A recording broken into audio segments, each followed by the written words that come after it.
যে ভক্তিৰ ৰাস্তাটো হ'ল সদায় সহজ, চৰণত ধৰি দিয়ক। ভক্তি আৰম্ভ হৈছে চৰণৰ পৰা, সেইকাৰণে চৰণ পাবলৈ প্ৰথম পিতৃ মাতৃৰ চৰণত যাব লাগিব।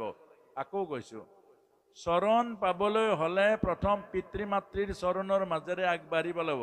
পিতৃ মাতৃৰ চৰণ হ'ল LP স্কুল, তাৰ পাছত গাঁৱৰ ভকতসকলৰ চৰণ মানে হাই স্কুল, তাৰ পাছত বাহিৰৰ পৰা অহা সন্তসকল আহা তেওঁলোকৰ চৰণ হ'ল মানে কলেজ, আৰু প্ৰভুৰ চৰণত ধৰা ইউনিভাৰ্চিটি PhD।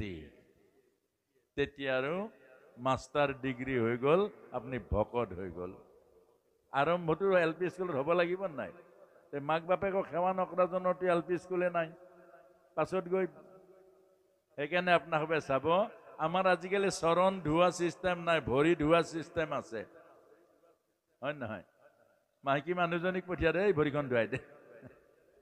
আৰু মাইকী মানুহে ভৰি ধোৱা নিয়ম নাই। অৰ্থাৎ আই মাতৃসকল হ'ল মা, মাকে জানো ভৰি ধুৱাই? আৰু আই মাতৃসকল ভক্তিৰ প্ৰতিমূৰ্তি, প্ৰকৃতি ভক্তি নহয় জানো? নাৰী ভক্তিৰ প্ৰতিমূৰ্তি হয় নহয়? ভক্তিৰ প্ৰতিমূৰ্তি নাৰীয়ে ভক্তিত চৰণ ধুৱালে ভক্তি থাকিব নে যাব? ভৰি কিয়, চৰণ কিয় ধুৱাব লাগে? অহংকাৰ মাৰিবলৈ। অহংকাৰ আছে পুৰুষৰ, সেইকাৰণে পুৰুষে, ভগৱানে চৰণ ধুৱাইছে, ৰুক্মিণী পানী ঢালিছে। বলিয়ে চৰণ ধুৱাইছে, বৃন্দাবলীয়ে পানী ঢালিছে, বৃন্দাবলী চৰণ চুৱা নাই। এইবোৰ শাস্ত্ৰৰ তত্ত্ব আৰু মৰ্যা।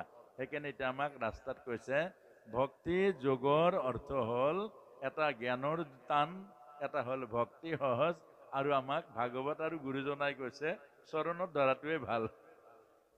মই দুৰাচাৰ কেৱলে তোমাৰ, নেৰু আৰু ৰাম তোমাৰ চৰণ। খামোচ মাৰি ধৰক প্ৰভুৰ চৰণ,